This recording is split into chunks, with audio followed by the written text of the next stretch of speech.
A strategic plan begins with a vision. A vision, it has a vision, it has a mission, it has a clear objectives that is meant to achieve. In my hand here is the current National Development Plan. Okay. So this is it. It's clearly stated. I hope the camera can see that. National Development Plan 2021. Just for a moment so that the camera can pick it. Okay, please go ahead. Please go ahead. So this is National Development Plan 2021 to 2025, Volume 1. Like I said, it's the first of 6 5-year medium-term development plan that has been divided into this and cascaded down to 2050, implementing the broader, longer-term visionary plan of Nigeria Agenda 2050, which itself is even a drawdown of the AU, African AU Agenda 2063. Okay. That's its continental agenda. Even the AU self-agenda speaks to the Sustainable Development Goal of the United Nations.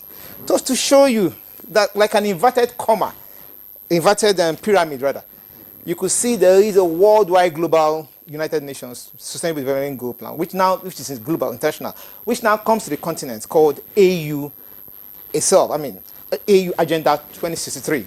Nigeria draws from the AU, we now have Nigeria Agenda 2050. Now, our own National Development Plan is coming from the Nigeria Agenda 2050 to have the National Development Plan spread over from 2020 to 2050, 30 years.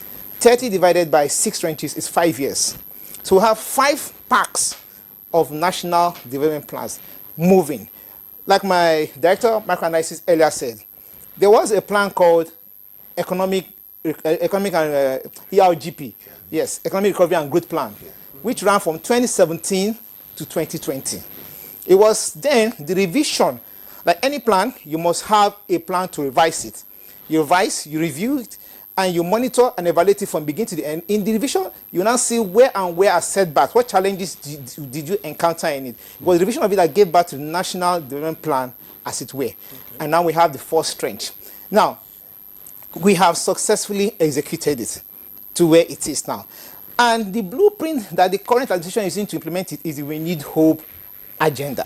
The Hope agenda is implementation strategic pathway, strategic blueprint to implement the National Development Plan 2021 to 2025, speaking to 8 thematic areas, from recovering of the economic growth through boosting agriculture and food security, accelerating growth in human capital development, health, education, transport, promoting infrastructure development and transport and co, even promoting digitalization of the entire economy. These are all contained in the 8-point agenda, and government has taken strategic steps. Now, the president in his ascension took bold reformative steps. Fuel subsidy was removed. The forex market was unified. Consumer credit scheme was launched to help Nigerians access easy credit loans to be able to promote startups and grow the economy. Dry season farming was enhanced. Seedlings were provided to farmers to be able to do what they need to do. Infrastructure development was also boosted, like we see in the development of the Lagos-Calabar Coastal Highway, Sokoto to the other highway that moved, that's already in place, up to build in Sokoto, I mean, a village in Sokoto, as it were. And then you could see other various infrastructure projects were also done. Government, to promote housing and education, created the Unit Hope Infrastructure Fund that speaks to boosting that also sector.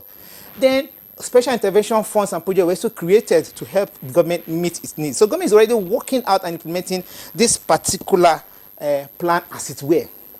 The economic management team has already commenced and given a signal that we have commenced this building the successor plan already. Now, the successor plan 2026-2030 is to provide sustainability to continue the catalytic growth that Nigeria has witnessed in executing this plan. Nigeria has actually also experienced economic growth in comparison with other competitive economies like her own. She has demonstrated rapid growth with the current interventions that the government has done. So government has been successful in doing it.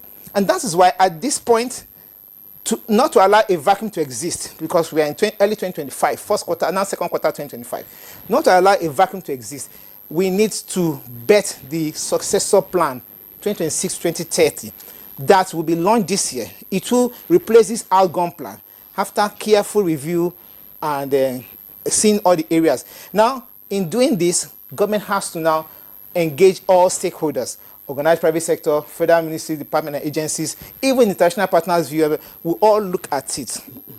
We'll all look at it, review it, and then improve the thematic areas. Currently, we have 37 thematic areas that we are also building upon. So, with the government is a continuum. So, as we move into the next specification of the plan, government has a continuation strategic document in its front that she will continue to implement the renewable agenda as it were going forward. So that there will be no vacuum at all. Okay. So this is important for the government. And it's important to note that plans help the country in its budgeting system. Why this is important is because data will be harnessed from the plan, the review of this current plan, that will be used in guiding the budgeting cycle of the country. When we have enough data from what we are going to review now, the budgeting office, the budgeting system will now say, oh, these are our plans, these are our priority areas. Then we'll be able to put a plan-based budgeting system, let the budget speak to the plans. Not the current system that we operate. We want to move, we want to strengthen it, because nations have adopted a plans-based budgeting and they moved forward with the data coming from planning to now guide and influence the budgeting cycle. So let the budget speak to the plans so that you would have a project conceptualized, initialized, and you finish it from start to finish. It will help us reduce budget deficit. It will help us to complete projects. There will be little or no white elephant projects. Projects that we cannot finish within a budget cycle year will roll over to the next budget cycle. Because every budget cycle is guided by a medium-term expenditure framework, which is a 3-year plan. So in the first year plan, there's an ongoing project, you don't finish that, you roll it over to the next year, next fiscal plan, and we now move and we complete it. So it will help us a lot. It saves a lot of losses in terms of funds, fiscal funds. It will strengthen the economy, and it will even help us to reduce external borrowing, because we'll be able to use the little funds we have. That is the concept of using your little fund to do more. You have little money, but you use it to do more, because there's carefulness in planning, and your plans will speak, your budget will speak to your plans, and you execute it finally. And the citizens, it's very important that citizens will own the plan. Citizens will see that the government is doing everything for them. That's why planning is critical to the sector. That's why the Ministry of Budget and Plan, we coordinate all the MDAs. We show them the pathway of the economic plan as well. So we make sure that they speak. We don't implement. We coordinate the economy, and as it were, and make sure the plan is central. Sense of direction to all municipal agencies. But why I'm asking, you know why I asked? We have a problem of continuity. This is glaring. And I'll give you an example. There is no administration through the years that doesn't seem to appear to abandon projects. You will find abandoned projects that were started by previous administration, that were left and an administration will run throughout and not touch it.